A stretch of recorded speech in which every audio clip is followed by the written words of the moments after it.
Malinizi filɛbagaw an mun tɛ sɛgɛn lajɛli la su ani tile ani ɲankuma bi ye tarata ye octobre kalo tile 13 san 2025.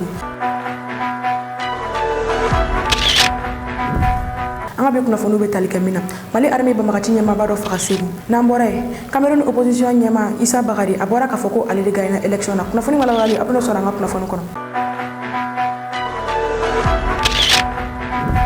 Kunnafoni daminɛ la armée ka convoi de ravitaillement donna Kidali kunun wulada yan fan fɛ Mali armée ka convoi min ni o kun taara minɛ ta Gao ni ka na di Kidalikaw ma o minɛ o ɲuman donna kunun wa basi foyi ma u sɔrɔ sira la. Kunnafoni daminɛ la Mali armée banbagaci ɲɛmaaba dɔ faga Segu Mali armée ye communiqué kɛ kunun tɛnɛ ni ka yira k'a fɔ ko u ye opération belebele dɔ kɛ min n'a kɛra octobre kalo tile 4 opération in kɔnɔna la min kɛra sababu ye n'u ye banbagaci caman faga o la u ka recherche kɔnɔna la su ninnu kan u taara bɔ su ninnu kan su ninnu cɛla sira sɔrɔ banbagaci ɲɛmaaba dɔ su tun bɛ ninnu cɛla ni a bɛ fɔ olu ma ko Nduru mɔgɔw tun bɛ a fɔ a ma ko Nduru armée ma tɔgɔ wɛrɛ fɔ ni cɛko fɔlen ni Nduru in ale bangena Suraka Singo mara la wa u ye a yira k'a fɔ ko opération caman tun bɛ ka kɛ ni ka ɲɛsin population civile ale ni armée ma ko opération caman tun organisé bɛ ni cɛko fɔlen in de fɛ min ni a tun bɛ ka kɛ Farabugu ale ni Sokala mara kɔnɔna la o la an ka kunnafoni kɔnɔna la an y'a da aw tulo kan fɛnɛ k'a fɔ ko banbagaci ɲɛmaaba 3 o fagara Mali armée fɛ min ni Boubacar Dimugi tun bɛ o la Boubacar Dimugi ale tun bɛ banbagaci min cɛla o de tun ye état islamique ye nka ni cɛko fɔlen min filɛ nin ye ni o ye Nduru ye Nduru ale tun bɛ jeune maaw de fɛ n'o ye Yak Agali ka banbagaci jɛkulu ye Mali sud yan fan fɛ ni o minɛlen bɛ Amadu Kunfa ka maaw bolo ni cɛko fɔlen ale tun ye ɲɛmaa ye o cɛ in o ka mɔgɔw de la nka i n'a fɔ Sado Kamara b'a fɔ cogo min na an b'a fɔ ale ma ko repos éternel.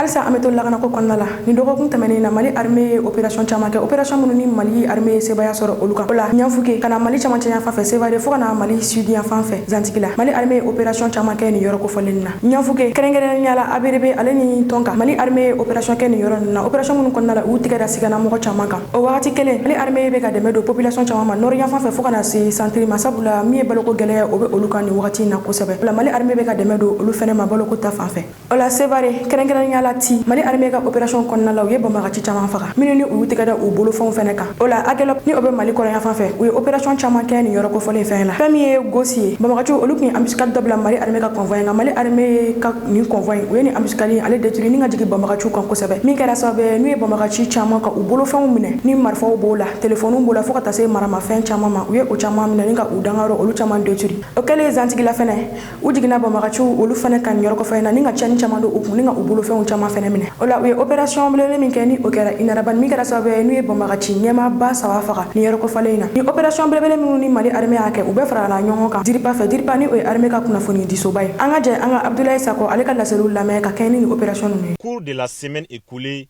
les forces armées maliennes ont mené plusieurs missions dans le cadre de l'opération Dugukoloko s'inscrivant dans la lutte contre le terrorisme. Ces missions ont permis de détruire plusieurs bases terroristes, d'arrêter des suspects et de saisir divers matériels. Dans le théâtre centre, cette semaine, les forces armées maliennes ont mené plusieurs opérations dans les localités de Niafunke, Tonka et environ, notamment à Yurmi, Tintafarak, Arabébé. Ces missions ont permis de neutraliser des positions de groupes armés terroristes, de saisir du matériel et d'interpeller plusieurs suspects. Par ailleurs, des opérations d'activités civilo-militaires et d'aide médicale ont été menées au bénéfice des populations les plus vulnérables de Tonka, Bambara Maoudé et Kouakourou. Ces activités se sont déroulées en présence des notables et des chefs de services techniques. À Sévaré, dans la localité de Ti, le 8 octobre, l'équipe EOD du détachement a procédé à la destruction sur place d'un engin explosif improvisé découvert à proximité de l'emprise. Concernant le théâtre Est, le 7 octobre à Aguelhok, une patrouille FAMA a procédé à la destruction sur place d'un engin explosif improvisé aux environs de la ville. Le même jour, dans la localité de Gossi, une patrouille des forces armées maliennes a déjoué une embuscade tendue par des terroristes dans le secteur de Bangui-Malan, infligeant à ces derniers de lourdes pertes et des dégâts matériels importants. Quant au théâtre sud, le 9 octobre, les forces armées maliennes ont repoussé une attaque contre le poste de contrôle des Antiguila, infligeant des lourdes pertes matérielles et humaines aux assaillants. Par ailleurs, les forces armées maliennes ont conduit une série d'opérations aériennes contre des bases terroristes sur l'ensemble des théâtres d'opération de Dugukoloko. C'est ainsi que dans la journée du mercredi 8 octobre, les forces armées maliennes, sur la base des renseignements précis et confirmés, ont mené une opération réussie avec des frappes aériennes ciblées dans la zone d'Inaraban au sud-ouest de Menaka. Cette action décisive, conduite à l'aide de drones, a permis de neutraliser plusieurs hauts responsables de l'organisation de Daesh.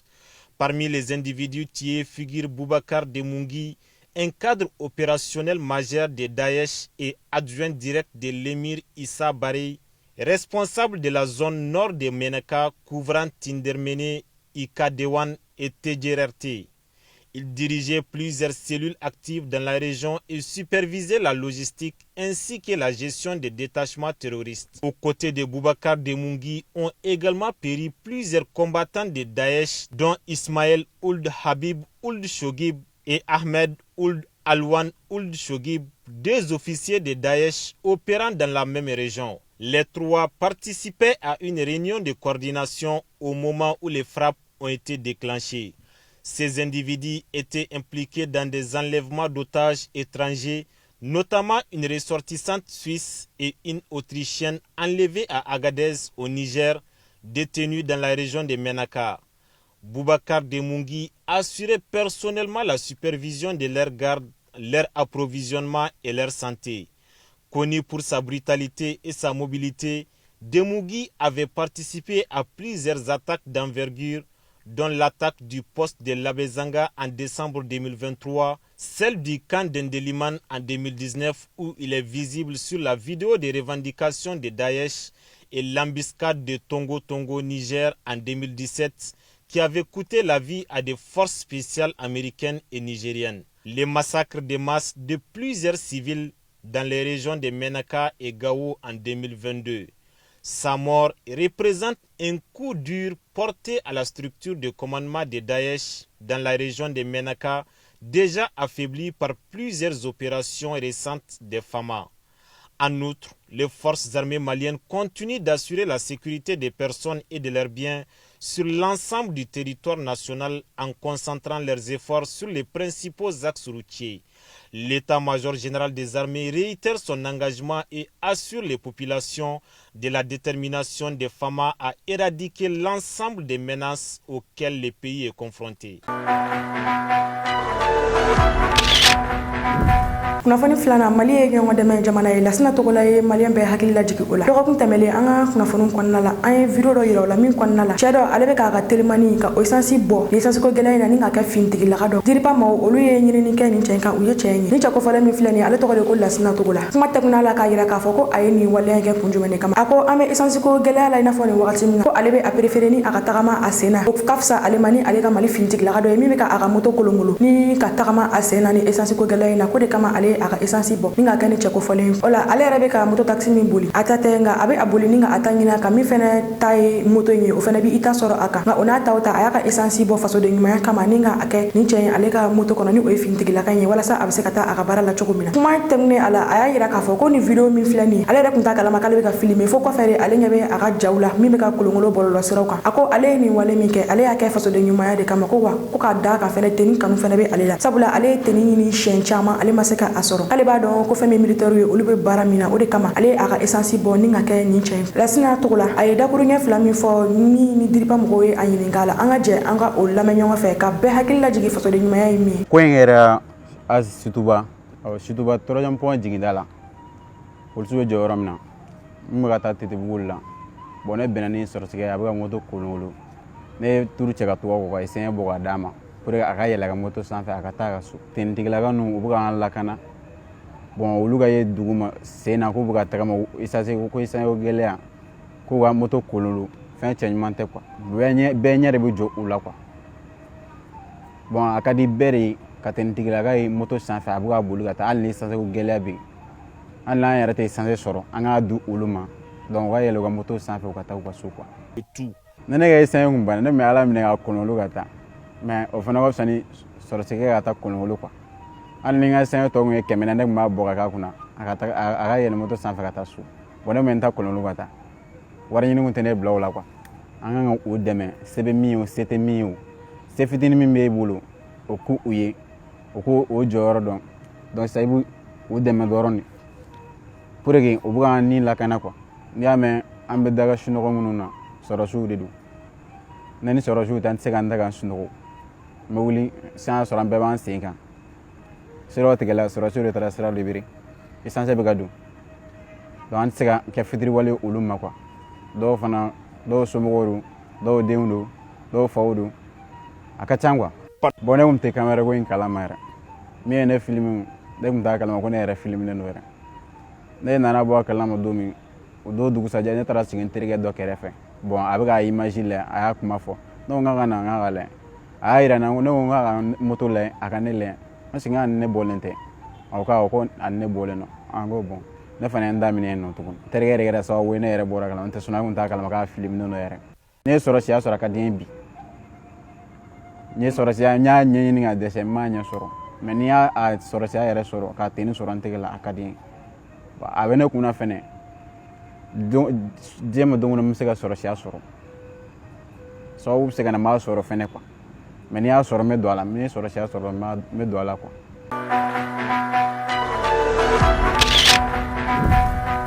kunnafoni sabanan ala ka an nɛn olu yɛlɛma cogo ye an da kɔnɔna la Abdoulaye Diop ale ye kuma faratilen fɔ Abdoulaye Diop ale ye kuma ta samedi don Togo Lomekaw fɛ minnu ni an ye o ja dɔw yira la a ka kuma ninnu kɔnɔna la a ye kuma fɔ min ni a ma bɛn maliyɛn caman ma sabula maa caman olu bɔra ni ka kuma caman fɔ Abdoulaye Diop ale ye kuma ta a yira k'a fɔ ko a ka d'an ye sifilakaw olu k'u da don jamana ko kuma la ko sabula maa minnu olu kɛra sababuya ye ni ka indépendance ta kɛrɛnkɛrɛnnenya la Modibo Keyita ko ale bɛ indépendance tu tigɛ kuma min na o y'a sɔrɔ a si tɛ tɛmɛ san 30 kan nka o n'a ta o ta a ye baara kɛ ni ka wuli ka jɔ fanga bonya walasa indépendance o bɛ se ka sɔrɔ cogo min na a ko bi a kalan b'an na a kodɔn b'an na wa a dɔnni b'an na an ko ka Modibo Keyita waati min na u bɛ indépendance ta o ma u bali ni ka indépendance ta a ko o la sifinnakaw olu da kan ka don jamana kuma la Abdoulaye Diop ye nin kuma min fɔ a kuma ye a digira maa caman na kosɛbɛ sabula maa dɔw ye a jira k'a fɔ k'a bɛ fɛ k'a fɔ ko Modibo Keyita minnu kɛra sababu ye ka indépendance ta ko olu ma baara kɛ olu ma wuli ka jɔ kɛ sabula Modibo Keyita ma ta ne kunna kosɛbɛ wa a ka mɛtiriw olu tun bɛ a jira a ka sɛbɛn kan kuma bɛɛ k'a fɔ ko kalankɛla don ko nka k'a tɛ Faransi fɛ sabula maa kun don min tun tɛ colonisation fɛ fiyewu Modibo Keyita hakililajiginna ale delila ka kaso kɛ Faransi ka kɛɲɛ ni cultivateurs olu dɛmɛli ye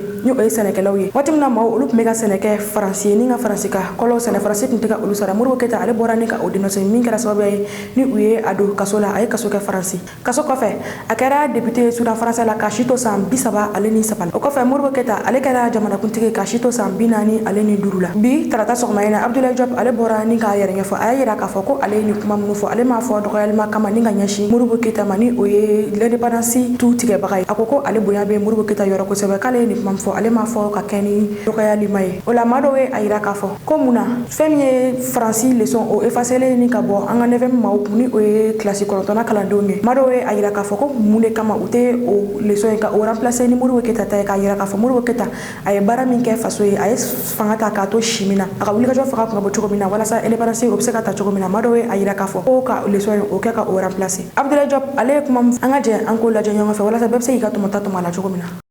C'est pas nouveau. Quand nous regardions notre ancien président Modibo Keyita, quand il est arrivé au pouvoir, à l'indépendance, il avait à peine 33 ans. Et la plupart des dirigeants des indépendances étaient dans la trentaine ou moins. Et nous, les qualités que nous avons aujourd'hui, ils n'avaient pas. Modibo Keyita était un instituteur, il n'a pas été préparé à diriger un pays. Nous avons ces expériences. Aujourd'hui, ce qui est important pour nous aussi, c'est de comprendre que la jeunesse n'est pas pour demain.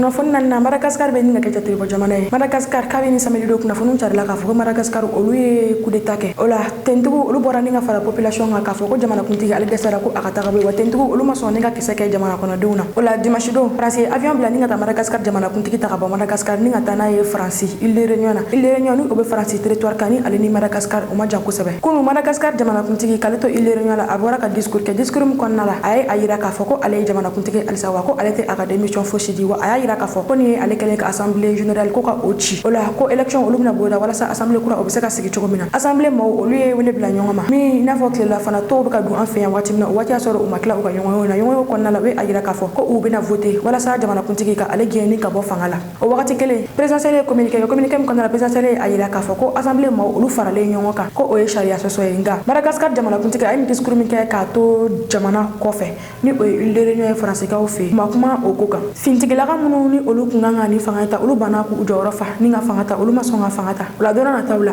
ni min bɔra Madagascar ko in na an b'u da o kulo kan ka kunnafoni kɔnɔna kunnafoni duruna an bɛ taa Cameroun opposition ɲɛma Isa Kabara kunnafoni duruna an bɛ taa Cameroun opposition ɲɛma Isa Bakari ye a yira k'a fɔ ko ale gagné élection na Cameroun élection kɛra dimanche don Cameroun jamanakuntigi ni o ye Paul Biya ye Paul Biya ale bɛ fanga la ni a san 43 ye Paul Biya ale si bɛ taa san 99 na nka a ye décision ta k'a yira k'a fɔ ko ale bɛna a ka 8e mandat kɛ fɛn min ye Isa Bakari ye ni ale ye opposition ɲɛma ye ale bɔra ni k'a yira k'a fɔ ko ale ye opposition ye Isa Bakari ni ale ye ministre kɔrɔ ye Cameroun ale bɔra ni k'a yira k'a fɔ ko ale ye opposition maa ye wa a y'a yira k'a fɔ ko ale de gagné élection na ko sabula ko Cameroun olu ye ale choisi Isa Bakari ale si bɛ taa san 79 na kunu ale ka candidat olu bɔra ni k'a yira k'a fɔ ko Cameroun olu votera ale ye wa k'ale de gagné élection na wala Isa Bakari ale bɔra ni k'a yira k'a fɔ ko ale de gagné élection na ko Paul Biya k'a ka taa a yɛrɛ lafiya ko ka fanga to olu bolo ko nin ye a ka fanga ko kuma o bannen Isa Bakari a ye dakuruɲɛ fila min fɔ an ka jɛ an ko lajɛ ɲɔgɔn fɛ. Ensemble, nous avons écrit l'histoire. Dans cette campagne, j'ai vu un Cameroun debout. J'ai vu des femmes, des hommes, des jeunes et des anciens braver les menaces, affronter les intimidations, mais rester mobilisés. J'ai vu des électeurs veiller dans le bureau de vote jusqu'au bout de la nuit pour protéger leur voix, pour défendre la vérité des urnes. Ce courage, cette détermination resteront à jamais gravés dans la mémoire de notre nation. Je vais d'abord dire merci au peuple camerounais. Merci d'avoir cru en moi. Merci d'avoir cru en nous. Merci d'avoir cru au changement. Merci à tous ceux qui ont voté, à tous ceux qui ont protégé leur vote. Vous êtes les véritables héros de cette victoire. Ma reconnaissance va aussi à tous les hommes, à toutes les femmes qui ont mené ce combat avant moi. Sans votre travail, nous n'en serions pas là. Pour cela, je vous dis merci. Je remercie également les candidats qui déjà m'ont adressé leurs félicitations et ont reconnu la volonté du peuple. Leurs gestes honorent notre démocratie et marquent le début d'une nouvelle ère où l'unité de l'opposition et de la société devient une force irrésistible. Je vais le dire avec gravité et simplicité. Le peuple a choisi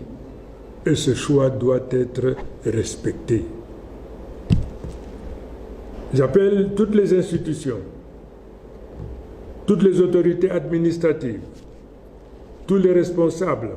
à ne pas se rendre ennemis du peuple qu'ils sont censés servir. Le temps de la peur, de la manipulation et des faux calculs est révolu. Le seul camp qui compte aujourd'hui, c'est celui du Cameroun. À nos forces de défense et de sécurité, je rends hommage pour votre loyauté. Je vous appelle à rester du côté de la République et de la paix. Ne laissez personne vous détourner de votre mission. Protégez le peuple et non un pouvoir. À la jeunesse du Cameroun, je dis, l'avenir vous appartient. À nos enseignants, à nos travailleurs, à nos paysans, à nos soldats, à nos journalistes, à notre diaspora, je dis, vous avez tenu bon et vous avez gagné. Ensemble, nous allons tourner la page. Ensemble, nous allons réconcilier notre nation, refonder nos institutions et ouvrir le chemin d'un avenir juste, digne et fraternel.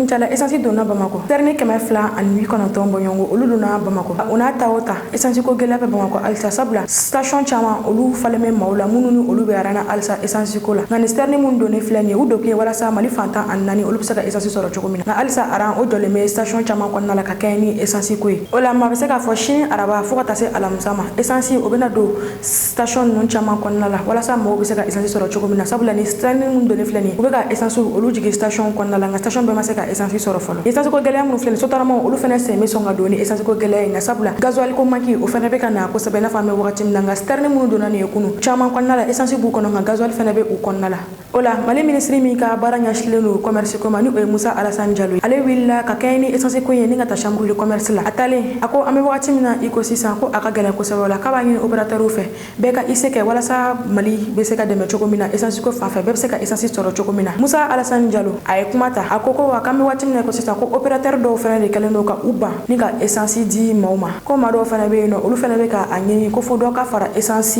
sɔngɔ kan walasa olu bɛ se ka a bɔ ka di mɔgɔw ma cogo min na a ko k'an bɛ wagati min na i ko sisan ko nin tɛ gɛlɛya wagati ye sabula essence ko gɛlɛya bɛ Mali bɛɛ kan nin wagati in na a ko wa ko wagati min na i bɛ ka baara kɛ tile fɛ i bɛ t'i da su fɛ k'i bɛ lafiya ko maa dɔw olu bɛ wuli i kɔ ni ka i ka baara kɛlen bɛɛ kɛ fu ye ni ka i ka baara bɛɛ lanɔgɔ Musa Alassane Diallo a ye dakuruɲɛ 2 min fɔ an ka jɛ an ko Musa Alassane Diallo a ye dakuruɲɛ 2 min fɔ chambre de commerce la an ka jɛ an ko lamɛn ɲɔgɔn fɛ ka bi kunnafoniw kuncɛ parce que u y'a fɛn o fɛn ye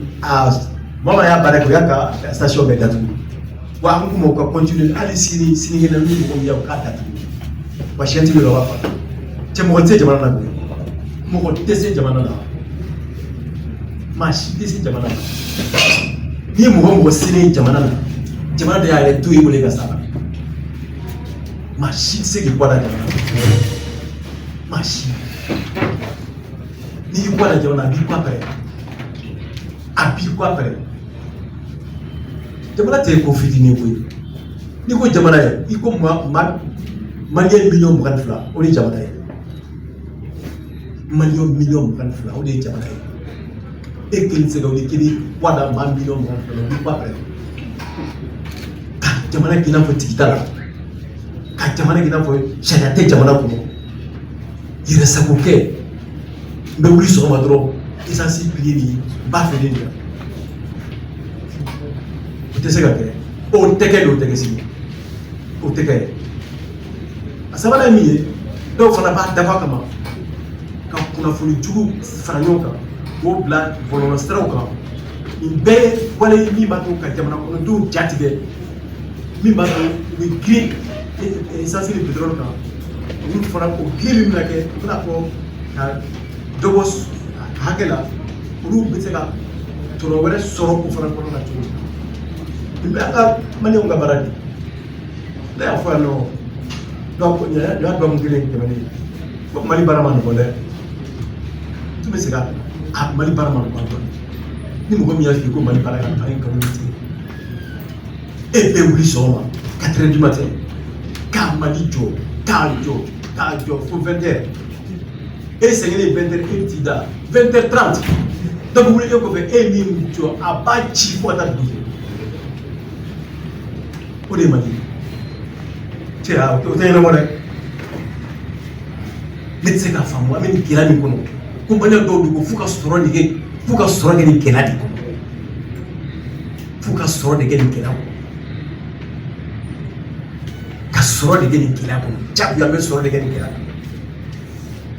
k'i muso balo k'i den balo k'i den kanu na ko o den kanu i nafa cɛ ala t'a yɛrɛ sɔsɔ sa.